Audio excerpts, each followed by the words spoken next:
You're listening to Trapped in a Deep Dungeon, where me and my co-host are trapped in a deep dungeon. So we might as well talk about D&D. I'm Metalcore Wolf, and this is my co-host, Giant Squid. Hey there. How you doing, bud? Not too bad. How you been? I have been great. I'm Good. glad that we can get together and do this. We have a pretty good episode for you guys.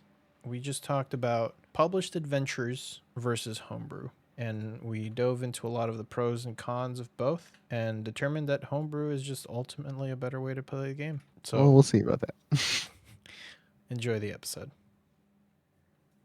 So, you're pretty much like a module guy.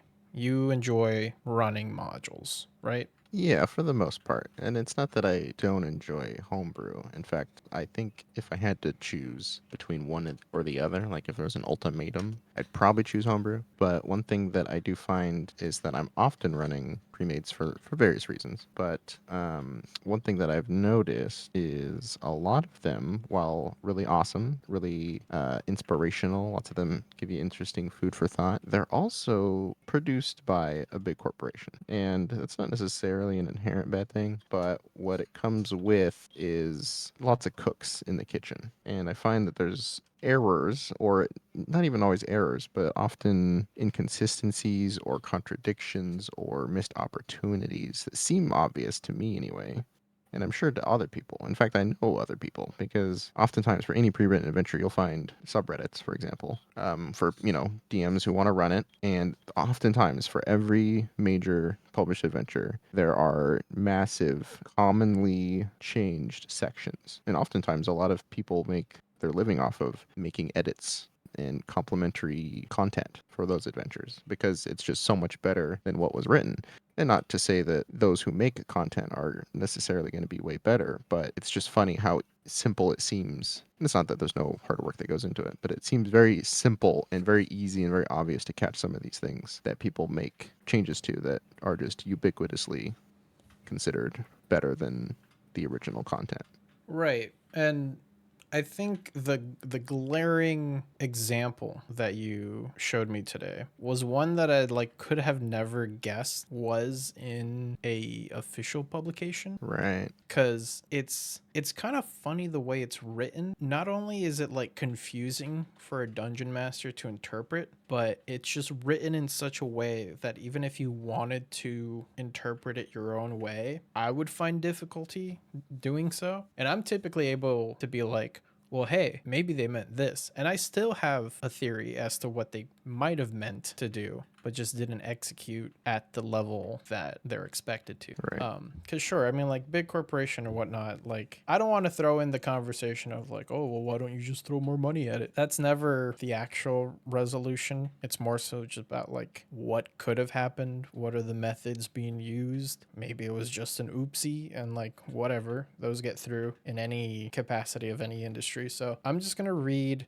first couple of lines and then we're going to jump into the second half of the paragraph so that we can separate the information Right. before we And dissect it. And just so people know, this is a pretty non-specific. It's not like sort of spoilers for anything. I think unless even if you have done this adventure, you might not even remember like what it's from. It's not like a big excerpt or spoilers or anything, but it's just a piece from an encounter designed for the GM, and Yeah. Yeah, even without the context, it's hard to tell. This is concerning two creatures that exist in some part of this dungeon. And so the first line you've highlighted says, these creatures are indifferent toward intruders and attack only in self-defense. Once bound to serve the Waterclock Guild, they're now free but enjoy the perpetual reign here. Followed by, the cult bullies these elementals, so they remain sulking under the water's surface. Determined not to stand for further intrusion, the elementals rise to attack anyone other than cultists. So that is very jarring to read after the initial phrase of the creatures are indifferent towards intruders and attack only in self-defense. So this is what right. I came up with. Because if you're going to say that and then you're going to follow it up with they'll attack anyone other than cultists because they're determined not to stand for further intrusion. I don't know if the rest of the adventure gives context as to what that intrusion could be. I think it's just like like intrusion into the dungeon. Right. Like they're kind of guarding Right.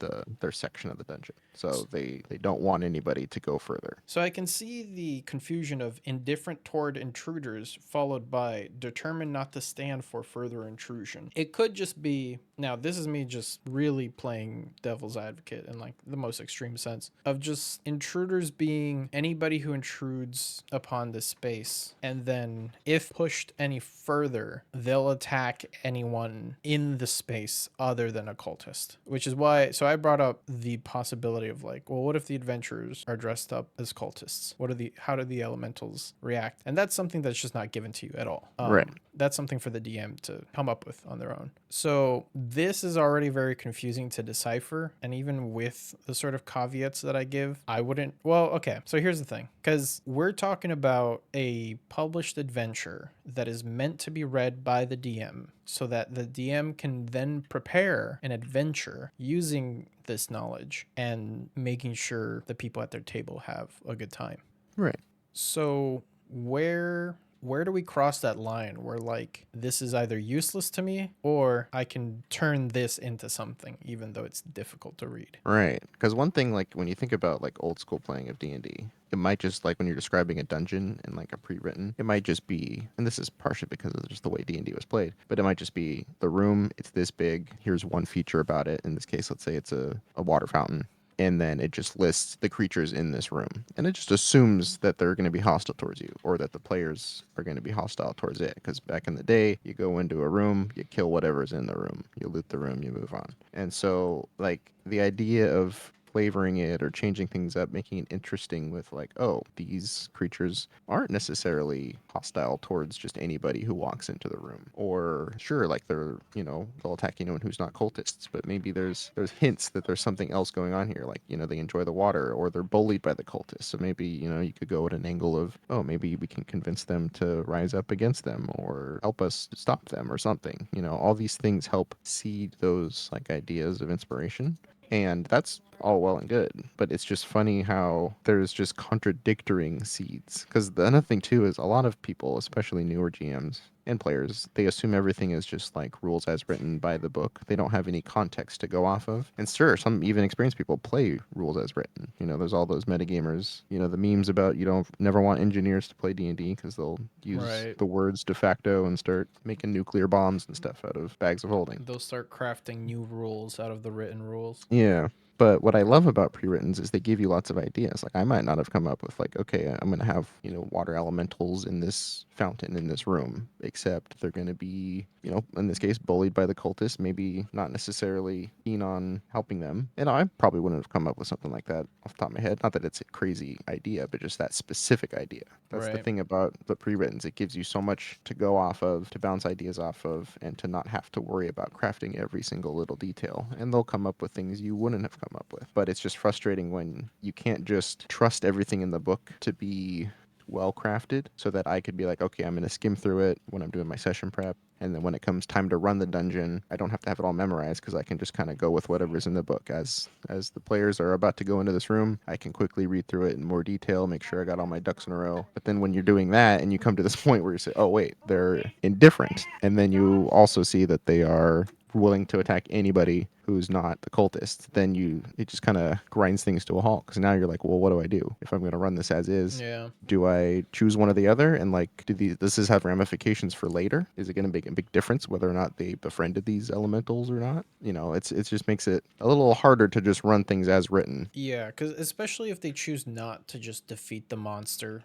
and collect the loot and move on. Because, like, what do you do with the leftover elemental? Now, there is a second part to the paragraph that says, the water weirds consider the water elemental their leader. If reduced to fewer than 50 hit points, the water elemental retreats to the basin's bottom with any surviving water weird. It's already giving you instructions on, like, how it chooses to retreat and when it chooses to retreat. So, aside from that, you don't really have much guidance on what to do if none of those criterias are met. Yeah, and another thing too, it's like it might be interesting to be like, oh, maybe we can turn these water weirds against the cult. But if you just read the first paragraph, or if you just chose to go one way or another with that contradicting, they attack or they don't attack. Let's say you go with the attack. Let's because that's what the book tells you to do. But then you realize, oh, actually, it would have been really cool, or the players might have actually been really interested in the idea of like working with these. Or later in the dungeon, there's lots of times when the pre-written adventurers will say, oh, if this happened, then you can do this later, like at the end of the dungeon. Oh, Right. if the water elementals are still there, they come help put out the fire, or whatever it is. And if you're just running the book piece by piece without really considering that, you might run it where they attack, and then later on you realize, oh, there was a giant fire. That actually could have been kind of cool for one of the players to think, oh, if we didn't kill those water elementals and they were, Right. not keen on helping the cult, we could have maybe went and asked them for help. And So you can kind of shoot yourself in the foot if you run the book as written. But at the same time, that's kind of the idea of running a pre-written. They did all the work for you. Not all of it, most of the work for you. So you should feel safe to just run the book as is. And then obviously when you have the time to go through and add your own flair and piece together stuff, you can. But I feel like you should be able to trust running the book as is for the most part. But I find often you shoot yourself in the foot if you do that. it should become a proper choose your own adventure where each choice leads to another choice, which branches off into the different Options. options. Yeah, it's interesting because I get that sentiment from the designer perspective of having to like write this stuff, because I'm team homebrew all the way. I don't use modules, but reading this module I can at least glean that I will have encounters that are built for me, so I don't have to put those together. I know exactly what monsters are being used and how they will react to things, and then everything else I can just sort of like fill in myself. Right. But that is definitely sort of like expertise versus being able to decipher what the module's telling you. Because, like, we can talk about inexperienced DMs, right? That, like, may not use the material to its full extent, but you also want to consider, like, inexperienced players. Some players might not think that there are other options and that the most Right. obvious option is the only option, because like how could they possibly come up with every possible choice that a player can make? Now with stuff like this, I feel like that's kind of half the point of why it's so open-ended, because your players could just do something that's just either unexpected or just that doesn't require a lot of guidance on like, what do I do if my barbarian chooses to hack and slash everything in his path? Right. And I think that's where experience comes in with both players and DMs. That's when you can start to improvise. A big part of this game is improvisation, Right. Yeah. and I think that's a learned skill. For sure. And it's one of those things too, because like it's almost like a trap, because especially a newer player or newer players or newer GMs, like you said, newer players, they might just think, oh, there's monsters, we're supposed to kill them, right? Like they might not think of diplomacy as an option, or not even as an option, but just as something that might be interesting, because that's the whole point, or just Yeah, telling stories. So like, sure, you could just go kill the thing, but it might be interesting to see what happens if you do this thing a different way. But also as a newer GM, you might think, oh, well, the pre-run's going to do most of the work for me. So like while I'm learning the ropes, maybe I should do that. But you find that again, oftentimes you shoot yourself in the foot without even realizing it until it's way too late. And it's just one of those things where, yeah, I don't know, like I love modules, and that's one of the things that we often, like you said, you're homebrew. I'm more module focused for the most part. Yeah, I don't know. It's just, and it's not always something like this where it's just like, oh, it says both they attack whoever, and it also says they're indifferent. There's right. also just stuff that's more like story based or lore based or flavor based that they leave out for the players.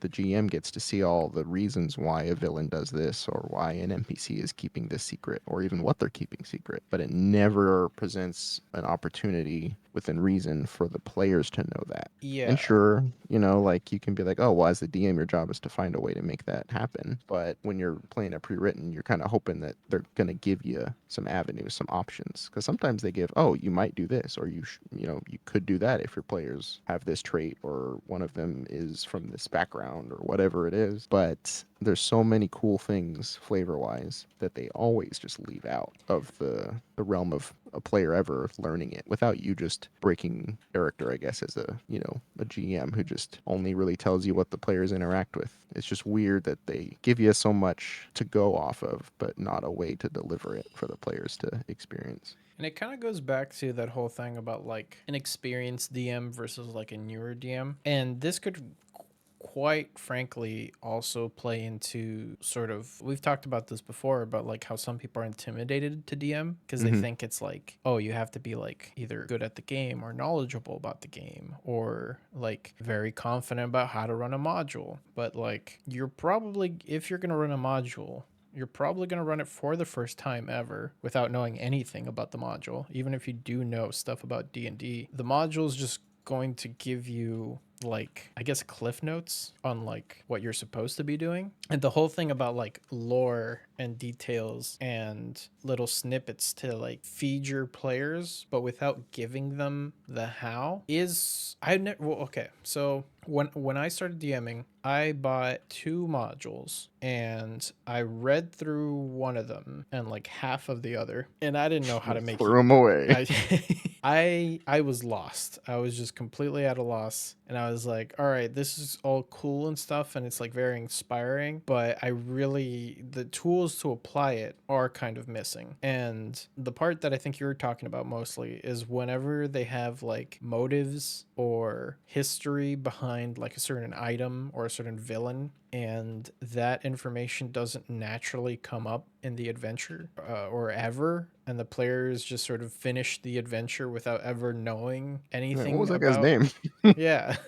Like, what was the villain's name? What was his intentions? Why did we recover the MacGuffin? And like, as the DM, you have that info because the module gave it to you, but it doesn't give you the steps on how to organically insert into your game. But I also think that's totally reasonable because they can't possibly predict what your specific table is going to do. Absolutely. I agree with that. 'Cause that's one of those things too where like people often talk about like when you're looking up anytime you're looking up anything TTRPG related, you have to take it with chunks of salt, just boulders of salt, because everyone plays so differently. Mm-hmm. Even if there's some things that, your group does the same as this other group, there's no other group that plays it exactly how you do with the same set of house rules, the same wants and needs out of what you get out of the game, the same schedules, the same anything. Yeah. And so it's one of those things where it's like, yeah, they can't predict like what you could do or can't do. But it's just weird because oftentimes they give you options for the weirdest consequences, as if they're thinking of like, what if a player did this wild,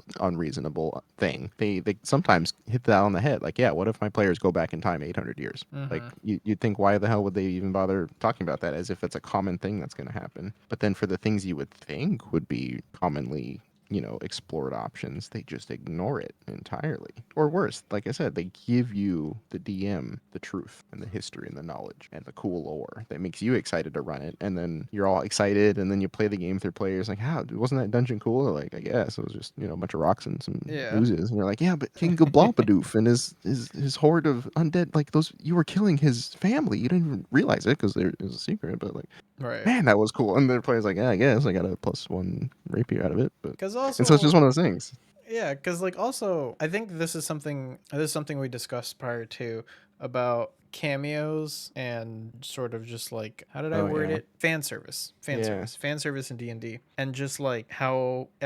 Now, have you ever ran an old school or at least read an old school module? I don't think so. I think the oldest print module, like official module I ever read through, was the original Ravenloft. Just out of curiosity, because Curse of Strahd got Yeah. so much popularity and hype, and it was kind of a reimagining of that one. So I kind of read through the old one to see like what they were like back then. But that's the only one that I've read that's from not just straight fifth edition Now, as far as D&D goes. I'm not entirely sure how they were written back then, but it seems like modern modules are sort of paying homage to, the old school hobby because we're at the 50th anniversary of the game. When we're recording this will be before the Monster Manual comes out for the 2024 edition set of core rulebooks. And we'll probably be talking more about that in a later episode. But with modern modules, you've mentioned that there's a lot more fan service simply because, I mean, this is my assumption, simply because there is 50 years of history of Dungeons and Dragons. So when you talk about like, wasn't it cool that you guys ran through this dungeon that belonged to this king that like defeated all these skeletons, and like the skeletons you were fighting were all geared in the like historical armor of the kingdom that like was once here? And to the DM reading this in the module, you could be like, oh wow, this is going to be a really cool adventure. But for the players, depending on how much they know both in and out of character, how are they supposed to know without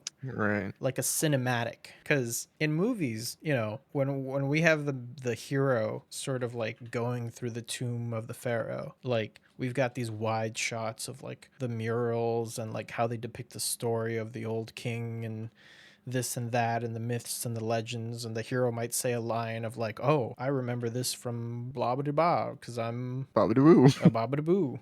I'm an expert in this field. And so you're given that context sort of like as an audience member, but Right. as a tabletop role playing gamer, at what point are you organically inserting that knowledge into the game? And then, even if you do, how are your players going to react to the fan service if they don't know what the hell you're talking about? Yeah, and that is something that's interesting because I tend to play. I'm a forever DM, you know, the classic situation. But I tend to play with people who have little experience as my players, and I think part of that is just because I love introducing people to it. But a lot of the players I get are not super heavy into role playing. A few of them have been. A lot of them are interested in the game aspect of it. I don't have too many people who have heard about it from the context of like, oh, like, you know, like it's a Critical Role or something, and now they want to do it. A lot of people have just heard about it in general and just want to try it out. And a lot of times they are confused, I think, in some ways for the first time they go around certain situations. You know, you have the class like, oh, I didn't realize my character could do that. I didn't see a rule for it. And you have to explain, oh, yeah, it's because there are rules for some things, but other things, like, you don't have to, there's no rule to go talk to the barkeep. You know, you can do that if you You just want. do it. You just do it, you know? But there's also the people who don't know what's cool and what's not cool. Like, they don't have, like you said, like, if they don't know either in or out of character. Even if they know in character and they don't know out of character, they don't know the significance of, you know, some famous guy, even one pertinent to the adventure. Yeah. But the fan servicey part, especially bad, is it's stuff that nobody knows as far as newer players. Especially, obviously, newer players wouldn't know who, you know, Tasha is or Mordenkainen. Yeah. And even older players, like those characters are famous in the context of, you know, Gygaxian days. And 90% of the people, if not more, who play this game don't know about them. And even if they did, they don't give a crap about them. They're just adventurers from the original games that are now legends because they're part of the original games. But like, other than that, they're no different than any other NPC To of that significance in an adventure, you know? to that degree, it almost feels like this is, I think this is specific to Dungeons and Dragons, because with other IPs, you could even consider that like extended universe knowledge, where like Mm, because you're a fan of the main media, you go out and look up stuff about like the side characters or the people and places that are mentioned, because they do try to like touch on like who these characters are, but you'd have to watch their YouTube videos or any of their promotional material whenever they plan on releasing a book that involves these famous characters. They give like a brief snippet of like, oh, Tasha is like a famous spellcaster. She was trained by Baba Yaga, and like that's enough to give you sort of a taste of like, oh, that's an interesting sounding character. And then you would have to go out of your way to then further research and look into this interesting Tasha character that you just heard about. So it really is sort of extended universe, even though it is the universe. Because right. Dungeons and Dragons, specifically the like official campaign settings, are very, what's the word I'm looking for? Ephemeral, very like liquid. It's sort Hmm. of like not static, but it's all cohesive at the same time. Warhammer is the same way, and for a good reason, because then it's like any of these adventures that any given group goes on can be canon in like its own little timeline. You know, Right. like of the 1,000 people who run 1,000 games of Curse of Strahd, everyone's slightly different and with different adventures. You know, or Icewind Dale or whatever it is. You know, and so it's one of those things where they have to keep it loosey goosey to a degree. And it's the same with Warhammer, where like all the factions, like the setting of Warhammer 40,000. This is off tangent, but everything is set up for like anything could happen at this point. So Hmm. everything is starting from this exact point where all the factions exist. They're all at their peak power. They all have their thing, and all the games people are playing are like versions of reality where this happens and that doesn't. And the same thing with the adventures. Like all these adventures that have high level characters who save the world or save a region or save a city, like that doesn't just happen all the time every day in the singular timeline. And so Hmm. it's one of those things where, and that's another thing too, with like all the fan service with these characters. It's like, let's say if you have Mordenkainen show up, it's like, yeah, cool. Like, I like that you guys are referencing this cool character who's done really cool things and is genuinely interesting. But why the heck doesn't he just go deal with the problem? Like, why Right. are you name dropping this hero who not only could do, has done world saving stuff all the time? Like, why not just have him do it? It's just so strange to me to have characters not just meet these people, but and that's the thing too. Another thing, like I'm supposed to know how to roleplay Mordenkainen, like be Yeah. Mordenkainen, like, huh? There is sort Like, of sure, who like cares? But I don't know. there is definitely like a star power that comes with it too. Yeah, I don't know too much about Mordenkainen, but I do know he's a pretty powerful dude. Like he's got Yeah, magic. He's got magic pretty down. So and there are sort of there is like material out there. I think by who is it that created Mordenkainen? Is that a Gygax character or is that a Greenwood character? No, Greenwood is the other guy. Um, I forget the original. It's one of the players from very early on. It might even be like one of the people who played with Gygax yeah, I originally. think I can't. Mordenkainen is Gygax. I'm thinking of Elminster is Ed Yes, Greenwood. yes. And I've seen videos of Ed Greenwood's that describes how to roleplay Elminster. And I think Oh, there's like interesting. written notes on Mordenkainen as well somewhere. But yeah, the star power is very intimidating because like and this kind of goes hand in hand in why like I don't use modules often is because the settings and the stories and the adventures that are sort of spotlighted or featured in these adventures are amazing and great and I love them. But as a DM, I I just enjoy modifying it to the point of in recognition or unrecognition. What's the word I'm thinking of? Right. Like beyond Basically, recognition. yeah, beyond So recognition. To the point where it's like, well, I might as well just make my own homebrew. Like what am I doing all these modifications for? And so that brings me to a sort of parallel concept of like fan service outside of official publications and like homebrew fan service. mm, Like, I don't know if you've ever played in a game where like either there's the classic like DM self insert or perhaps like, oh, here's a cool piece of lore for my players, but do they care? right. Is it important or does it matter? Yeah. It's like the DMPC of official content. Yeah, because I think what was it? I think it was a game that I played in one of your homebrew settings, and I think it was like a handful of sessions, but we did that Hmm. for one campaign. And I remember there was a big point about how the world came to be. This was like that deserty setting that you had, Yep. and there was a lot of context as to like how the world came to be. And I was really excited to sort of explore that because I was playing a very like intellectual character that was very curious and wanted to know as much as they could about the world. Unfortunately, we didn't get far in that campaign, but how do you balance having players that either A want to be engrossed in the world and players that B maybe don't have a big investment? Right. 'Cause that's the thing. Like both for homebrew and pre-writtens. Like one of the first things I realized as a DM that was a good idea, and it's one I'm not very good at implementing still. Because I don't like to like force my players to do or not do things. Mm-hmm.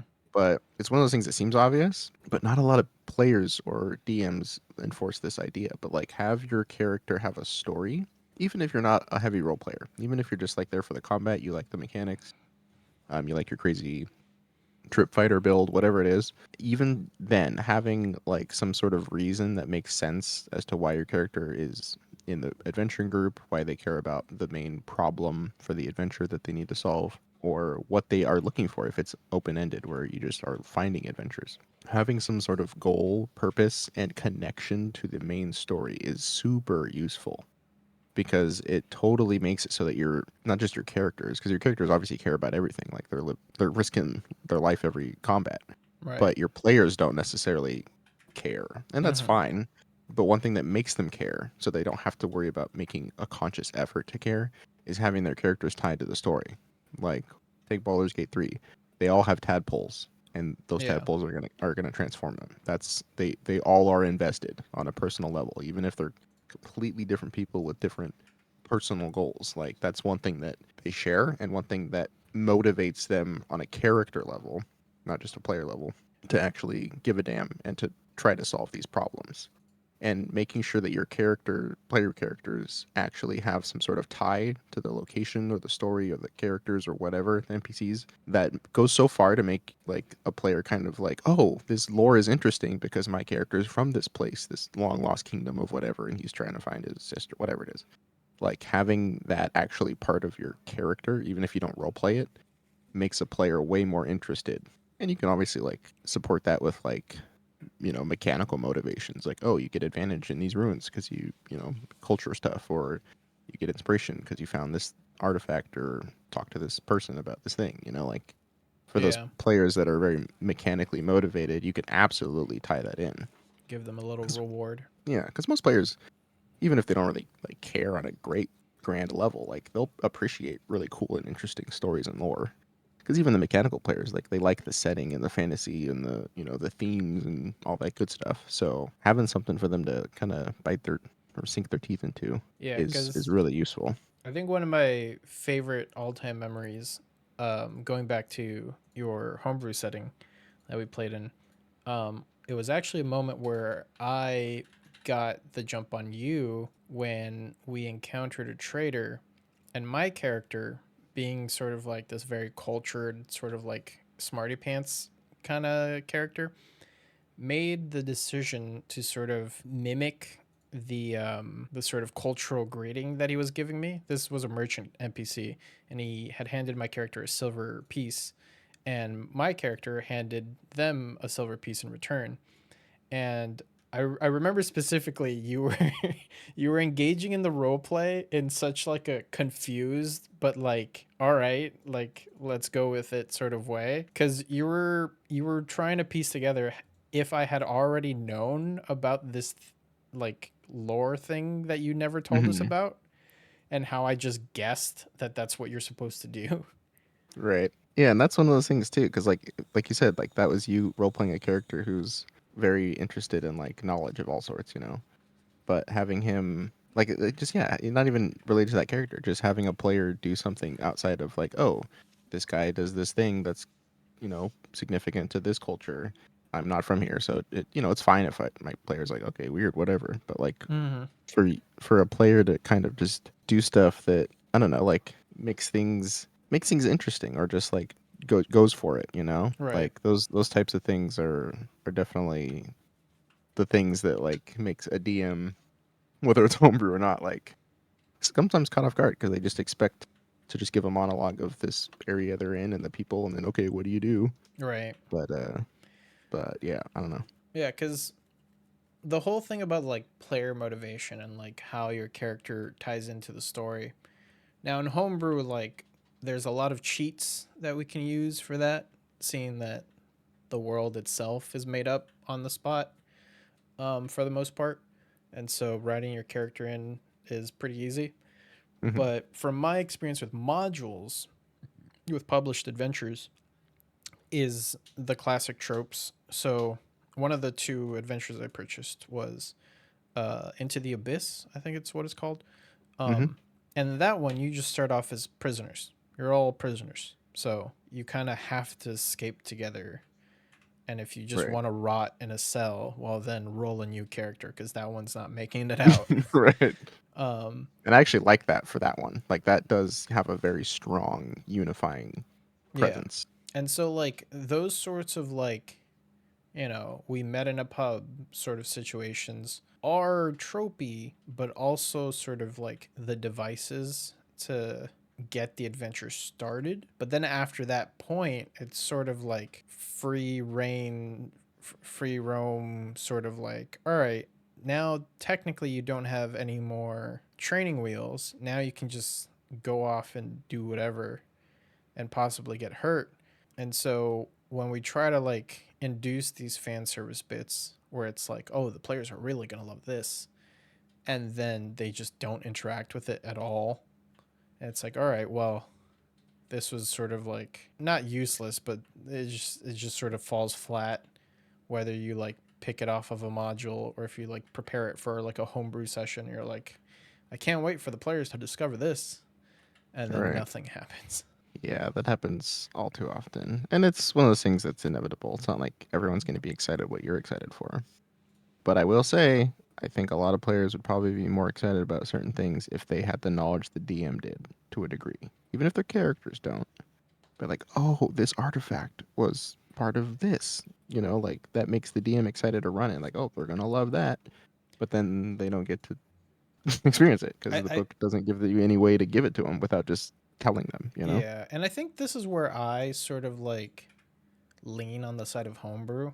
I think the biggest superpower that homebrew gives you is you can be a lot more lax with giving the players sort of like the director's chair for a little bit because the story isn't bound, at least this is, I'm talking for myself. There's probably homebrew gets a lot of bad rep, and we can get into that another time.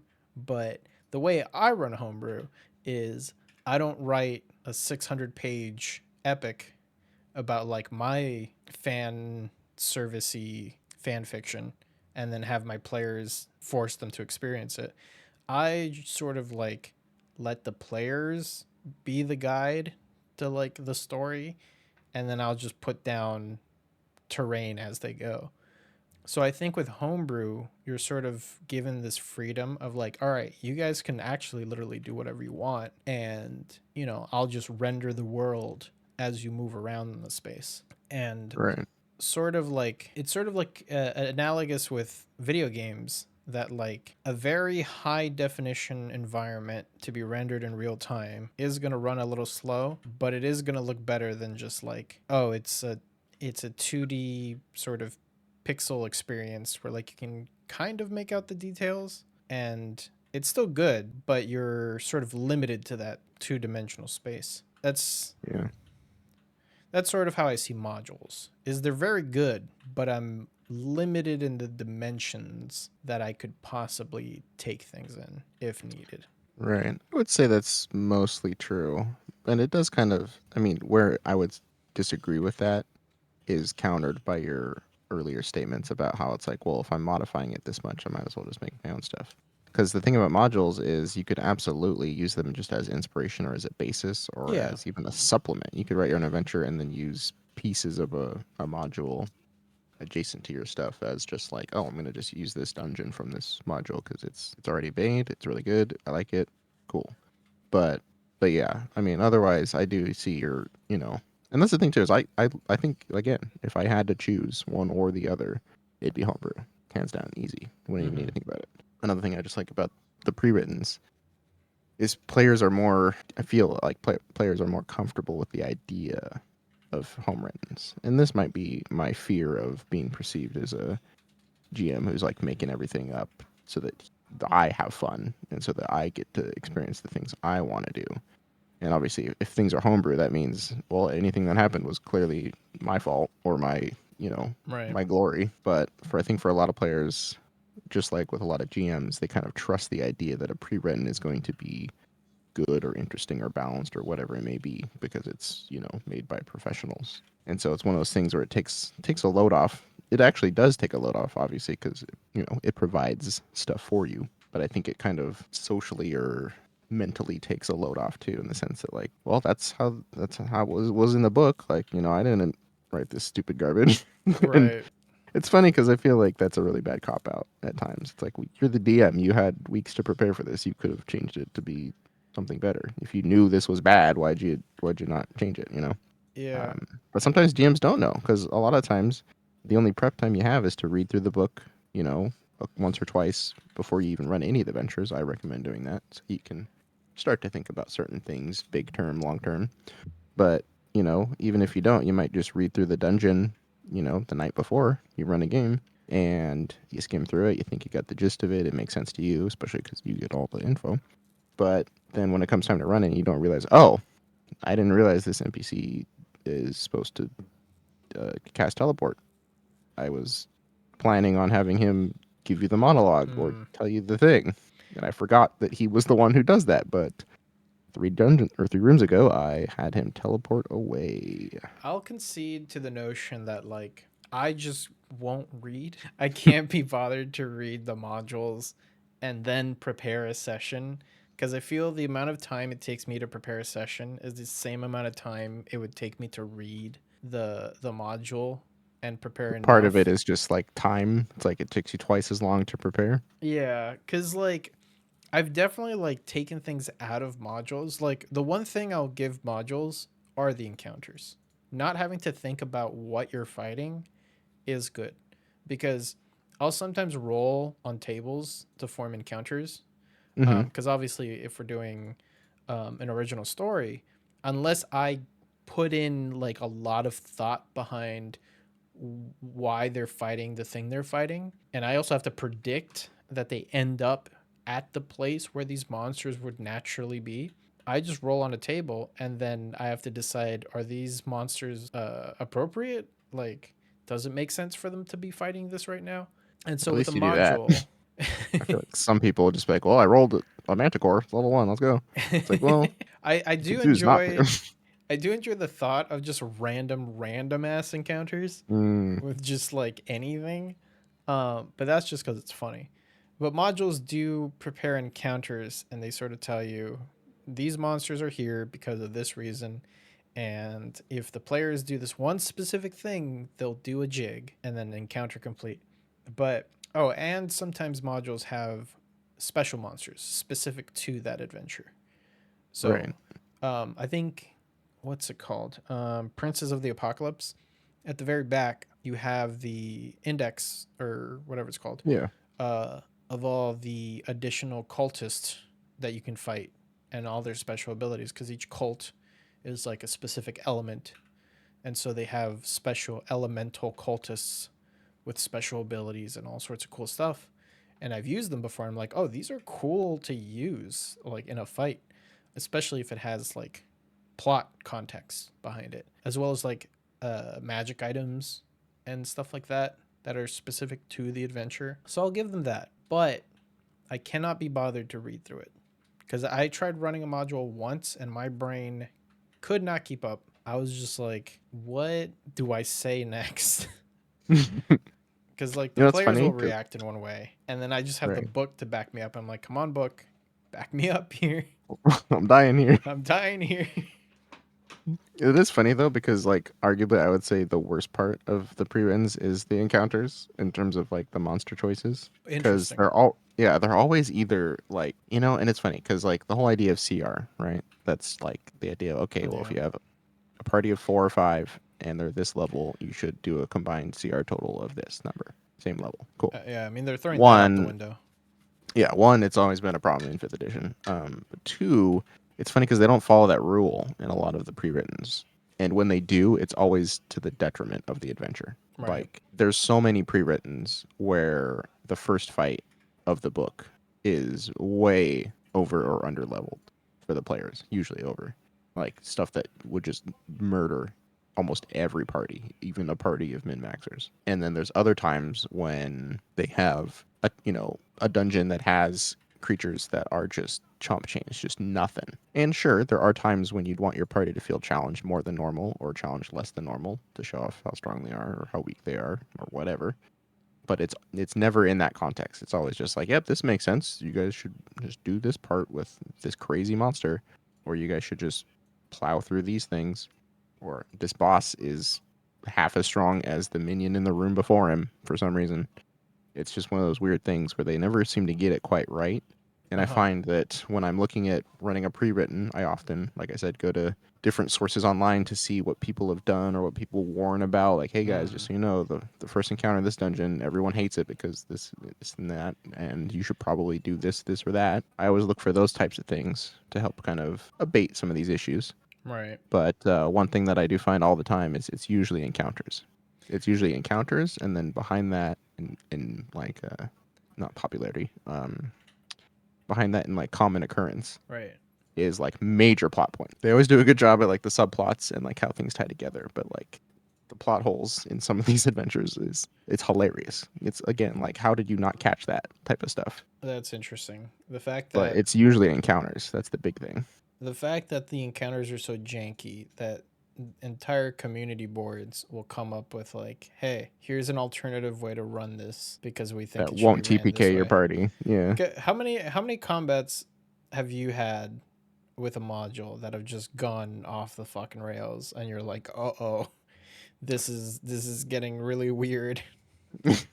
Not too many, and that's not because I'm a genius and I know how to perfectly balance things, but it's mainly because again I'm very cautious about that, and so I often will resort to looking at that stuff ahead of time. But even so, I also kind of adjust things on the fly. I've had lots of times where, and that's part of my kind of like design as a GM is to make sure that every encounter gives me the options to dial things live Mm-hmm. because the dice are fickle and players are just as fickle, honestly. And so it's one of those things where like I always leave room to like, oh, I need reinforcements because they just plowed through this guy. Or sometimes I'm like, okay, this guy is way too strong. He has this 6th level spell. He's not going to use it. They don't know that he has it. So it's not like they're like, why are you pulling punches? You know? Yeah. And then there's sometimes when I had this one adventure where the minions gave the players a way harder time, mainly because of the dice. The players were rolling bad, the enemies were rolling good, and then they get to the boss, and the boss is I've beefed up the boss because even as written, I was like, he's not going to be strong enough. I beefed him up. He did some really heavy damage and scared the players on the first round, and then the second round, the one character just one shot him, just one turned him, just melted him. Oh And god. instead of me just giving him more HP to keep him scary and in the fight and give him at least one more round, I was like, you know what? No, you just chopped his fucking head off. Like you just went up, you just fucking he's Right. gone, he's done. Walked up You and just you chopped his know head just off. you yeah. And it's one of those things where it actually pays off. Like, sure, I didn't get to do all the cool stuff in his fight. Actually, that's a lie. I did get to do some stuff because I scared the players. They were like, "Ooh, I don't want him to do that again. That was rough." And so they were like, "All right, we're just pulling all stops. I'm just gonna Nova this guy." And I think that was the right move because they seemed to really not only they got the message that he was powerful, Mm-hmm. but that helped served how powerful they have gotten and like to give them a moment to shine and to be like, yeah, we're fucking strong. We're badass. And so it's one of those things where sometimes it just works out when like your encounter balance didn't work out. Even if you did some extra steps to try to make it work, sometimes the dice just go one way. And that's the whole point. It's like, why would you want, if you want things to go a specific scripted way, why even have dice? Why even have randomness? Why even have choice? Like, if you're Yeah. just telling the story, like, oh, you guys go in here, you kill him, then why are we rolling dice? So sometimes you just gotta kind of embrace that. That's why I do enjoy. So, here's my philosophy on just the game in general. So, over time we'll start uncovering more and more about each of our DM styles cuz we're both DMs. We both have our styles, we have our preferences. And over various campaigns, I've sort of adopted this idea of like, yeah, the dice are there to help tell the story. I'm just going to throw in a combat where it feels appropriate and see who comes out on the other side. This is also why I prefer having players that are a bit stronger than the average character. Like I give my players like plenty of opportunities to be slightly overpowered, cuz then I can just throw in random encounters that feel appropriate but also just like randomly deadly, cuz I'm not afraid to blow somebody up. I roll pretty high, I feel, accidentally. I've blown up players for no reason, and you just kind of have to sit there and be like, all right, let's roll with this. And I'm excited for the new monster manual because we're also being introduced to a new way of calculating these encounters, so that they feel a bit better. But I almost never pay attention to those calculations anyway. I just sort of throw in what's appropriate within a CR budget and then just see what happens. If somebody gets blown up, somebody gets blown up. In our current campaign, your character is constantly going down to the ground to the Oh yeah. point that you had to adopt a sword and shield fighting style. Oh yeah, every fight. And it's funny too because my character's very confident, and it's Mhm. always like we start the fight like, oh yeah, I got this. And then one round, and he's just on the ground. I love funny D&D. That is my kind of D&D. My players, they can play however they want. I will support their style of play, but I will always find the humor in any situation. Because yeah, there are just some times when like a character will be like, "Don't worry, friends, I will defeat this evil," and then they get crit, and now they're on the ground. Oh yeah, it's the best. Like our friend Dylan, who was playing that monk. Oh my god, He just every fight, I death can't saves, even death saves, death remember saves, just flattened. just constant death saves. I can't even. He like died, Yeah, and we brought him back, and then he kept and dying. and I think he died again, and Yeah, I can't even remember how he died. That's how often he just went basic, down. just yeah, just every combat. I don't know He how was a that monk. He was a happened. frontliner, and it's not like he was playing poorly. It was just the dice just did not favor him. I have a feeling it might be my luck. I like Working against him. I think I roll too well in combat. Whenever it's anything else, it's just like whatever, like average rolls. But I think in combat, the amount of times I roll to hit and I roll above like a 19 just naturally, I'm like, well, fuck, they hit you again. Again. Like, like there's little you can do when the enemy's constantly hitting you, even for like chip damage, but it's still chip damage. And most of the Right. time you're outnumbered. So like if three dudes are hitting you for 2 damage while you're hitting one of them for 4, like eventually you're gonna go It's just down. math. Yeah. Yeah. So that's just like the funny part about putting encounters together. But at the same time, I try to make my players overpowered because I think there's something fun about high fantasy, sort of like heroic characters that seem to Chopping people's heads off. always, yeah, they always seem to beat the odds and come out on top. And it feels natural because then I don't have to fudge rolls and be like, oh, the wizard actually had his eyes closed and he cast the fireball somewhere else. Yeah. Yeah, it's one of those things, and that's obviously a problem for both homebrew and not, because again, whether you have a counter right out of the book, whether you modify it, or whether you make your own, the dice come into play quite a bit. Yeah. That's another thing. We'll have to talk about min maxers in one episode because Well, yeah. that's something that grinds my gears, We'll and not cover you know we'll cover that in a future episode. But yeah, DMs having to modify both modules and homebrew. It's a you can't balancing escape it. act. Yeah. Um But yeah, it's one of those things. I don't know. Like, I feel like, again, like I said twice now, I would pick homebrew over modules any day if I had to. yeah, But it's just one of those things where I'm always so worried about my homebrew coming off a certain way or not delivering. And it is nice to like. I feel like the prepping is actually easier to go with mhm. a module since a lot of the stuff is there for you and you just have to put it into place. So, But if I could convert you to the side of homebrew, your fear is that it won't be all it's set up to be. partially, yeah, or like maybe I haven't thought of everything. Like if I don't have all the world ready to go for the players, and which is funny because I'm an overthinker. I love I love world building. I do it all the time, you know. But I'm always just worried that if something is good or bad, it's all on me. So like if bad stuff happens or if stuff seems lame to the players, it's like, well, I built this from scratch, so what does that say about me? You know, Right. it's one Because of those like silent fears I have. that's all I can say about modules is just like sure we can blame the book at the end of the day if it sucks, but like this is like Why are you the running this dumb book, Danny? yeah.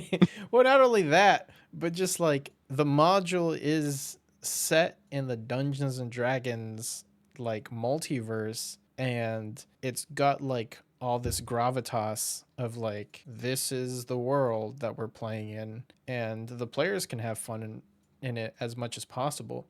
But I just feel confined and like within this box of just Hmm, like, sure, I can modify it, but then at what point does it stop being the module and just starts being homebrew? I suppose, Because I but I mean think that's kind of how it is, right? Like each table playing it is like its own version of it's that, its own you know, version of the reality. adventure, yeah. But I think just personally, I mean, again, it depends on the DM. Some DMs might just not want to think about anything and just want to run the module, and that's perfectly fine. I think I'm just the kind of DM that has too many ideas. And I think the bad rep that homebrew gets, and I think it's safe to say that this is a pretty true generalization, but most homebrew tends to suck because I think either DMs are treating it like their manuscript or players just don't care enough. But then again, you can also make the argument that like, well, you should be playing a game with your friends. So if you guys aren't on the same page about what it is you're playing, then like nobody's going to have fun at the end of the session. Right. So I don't know. I enjoyed your homebrew setting that we played in. It sort of gave my character a lot of, it sort of validated my character a little bit because this was a very fun character of mine that I enjoyed playing back then. And we're currently playing in a campaign of mine in my homebrew setting. And I've definitely given it a lot of thought. And there's a lot of little fan servicey things in there that truthfully, were put there by me. But I hope that as we uncover more and more of it, it becomes sort of like a gratifying materialization of the world that we're playing in. Because I Right. think I think that's the majesty of it. I think the key to homebrew is you don't build it all first. You have to build it piece by piece with your players as you're going along. Yeah, I think that's some wisdom there. So Especially because that's another thing too, is like with pre-made or just like pre-made settings, not just modules. Like there's so much lore that's already there, so like yeah, you can just set your players loose. Like, hey, we're playing in Faerun. You know, there's so many organizations and people and places and cultures and things and history, and right. so your player can run into stuff you haven't even heard about, but you know that it's all within the same realm and the same setting, and it all glues together just fine. It's Yeah. like, oh, you're from the order of the whatever. Like, cool, that's sick. Let me look into it. Oh, there's already all this stuff for it. I can just look it up just like you did. Cool, we're on the same page. This cool order of paladins that's super into knitting, whatever it is, you know? Well, see, I would happily play in a module versus DMing it, especially if the DM is very knowledgeable about the Mm. extended knowledge, because I think that sort of validates modules. But that will never be me, and I don't give a shit to learn about any of that.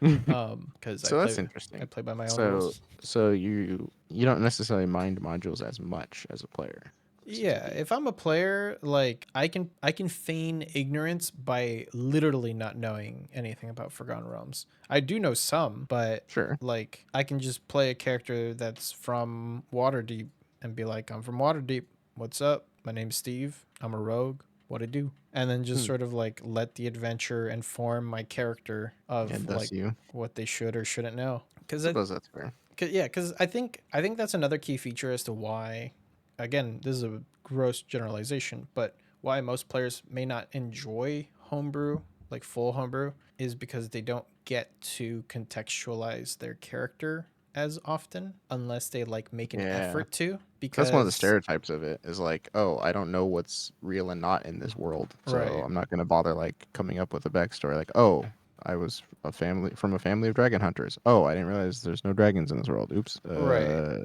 you know, like stuff like that. I think players are rightfully scared of like making assumptions or just not having a source. Like, sure, if you're a DM who like makes your own Wikipedia page for your, you know, your setting, and you can, hey, here's the link to my Google Drive. You can read up on all the lore I've written, which, you know, I assume that's a very rare occurrence, because I think for a lot of homebrewers, a lot of it's in your head because you're thinking about it all the time. Right. At least that's how it is for me in my homebrew. It's like I have so much of it in my head. It's like I'm there's the no way same that a way. player could find it, you know, if they wanted to actually embrace my setting and, Right. you know. I'm the same way. I think the secret sauce is you treat it sort of how you would treat a module, where, like, whether you know Forgotten Realms or not, you are playing in a module where you technically aren't supposed to know how the adventure ends. So you are playing with a level of ignorance to what's supposed to happen while also asserting your knowledge on the world. And also, you know, asking improv questions to the DM of, like, do I see this? Does my character know about this? What do I know about this? And, like, you can definitely make rolls on all of these observations that you want to make, and the DM can fill in the blanks. I think there needs to be more of a back and forth. And with homebrew specifically, the DM needs to sort of like let go of the driver's wheel a bit and sort of let the characters exist and ask questions and contextualize their existence within the setting. Mm. Because even though I have a lot of the stuff in my head about how the world works, if my player wants to present to me a question of, like, hey, DM, do these actions exist between these two types of individuals? Like, or to give a better example, like, how is trade done in this area? If I wanted to purchase a loaf of bread, where would I go? And so it seems like a pretty rhetorical question, but you can give that, like, that's essentially role playing, is just sort of like asking the questions that'll inform your character on how they would probably act in that situation. And then if you're ever unclear about something, just sort of like ask if your character knows or not. Right. And I think there's definitely that fear of, like, oh, well, I want to play a character who's like part dragon, but then there's like no dragons in the world. And, well, you would want to clear that up at character creation, I feel. Sure. But at the same time, if I have a character who has like a personal quest, right? Like, let's say in our current campaign, one of the characters wants to go to a certain region of the world because it may not be pertinent to the main quest, but it would be a very personal journey for them because they want to find this MacGuffin that they heard about. I could have, as the DM, laid the breadcrumbs for that or not, but if my player wants to go on a side quest, they can go on a side quest, and sort of I can build that experience for them to sort of enable what they're trying to do, which is the improv side of Dungeons and Dragons. Yeah, I can see that. That makes sense. Yeah, which is why I feel like with modules, I don't feel comfortable going off the rails, because once we go off the rails, I'm closing the book. Mm. Like, we've left. I don't know how easy this is to do, but if we leave Ravenloft or Barovia, whatever it's called, and we're just not there anymore because of ABC reason, I'm sure there's magical reasons as to why you can't leave. But let's just say, through the wackadoo craziness of D&D, you've left Barovia. All right, well, I guess we're not playing Curse of Strahd anymore, and we're Yeah. just somewhere. But see, that's another thing too. And I think this would make a good episode. It's like the idea of like telling a story. Like, because there's a big difference between like doing what the player wants to do in the moment and like, hey, I want to go explore a dungeon versus like what the character would be doing based off, you know, their story and what they're after and this and that. And so it's one of those things where it's always interesting to like, for some people, there's a different balance. There's a spectrum of like, do I just want to leave Barovia because I'm tired of this? Or would my character want to leave Barovia for whatever reason? And so we're just going to go with that, you know? Because like ideally you would have a character that's so motivated and so entrenched and invested in whatever the quest is or the problem or the whatever is that of course they wouldn't leave Barovia. They need to finish what they started, or they have some, you know, Strahd has my puppy, Right. you know, with a gun to its head, like, you know, whatever it is, where it's like, no, my character has no reason to want to just leave just because I'm bored of this area or this thing or whatever. Yeah. You That know, is. like when you're telling a story, the whole idea is like, okay, this is your characters. They're going on this hero's quest or whatever, and so like everything they do is towards finishing the story, you know. That is true. I glazed over a very big point that I definitely yell at the top of my lungs whenever I get the chance to is we should all be telling the story together. Like I think that's the key to D&D and even just tabletop role-playing games in general. Is the whole point of the game is that we're sitting at this table telling a story together. Why are you changing the mood and the genre or even like the scene? Yeah, breaking character essentially. Yeah, like what story do you know have you heard of where like they're in one like location and then all of a sudden mid sentence they're in the Himalayas? Like unless it's like, they have to go to the Himalayas for their quest, but other than that, there's no reason for you to just cut to a random location in the world even though you were just like indoors talking about Yeah. like what you were about to do. Or a classic example, like, murder hobos. It's like your character's here to save his sister, and then this guy didn't give you what you want, so you came in later that night and killed him and stole his stuff. It's like, is that really like what your character who's on this noble quest for whatever would do, Even if you're neutral evil or chaotic good, whatever, like it's always interesting, like when you have to rationalize the story versus like the player and the game and the mechanics. I That's why, like, never I want don't know, like, I never want to involve law enforcement in a game. I'll be so honest. Like like most you never want to people, have the guards be called. yeah, most And people online will try to like talk about these situations like, hey guys, I have a problem player at my table, or like my party just keeps killing everybody. And like everybody tries to throw in the like, here's the thing. I don't love too much realism in D&D. I don't want it to be sure, a simulator. So everybody's like band-aid solution is like, well, if they just murder somebody, the guards are going to like get on their ass. arrest them. Arrest them, right. That is the most annoying shit to run as a DM is to play the guards chasing after these like scoundrels just murdering randos and then like basically you have to like present it. It's okay. It's so hard not sicking the guards on the players and being like, "Halt, you violated the law.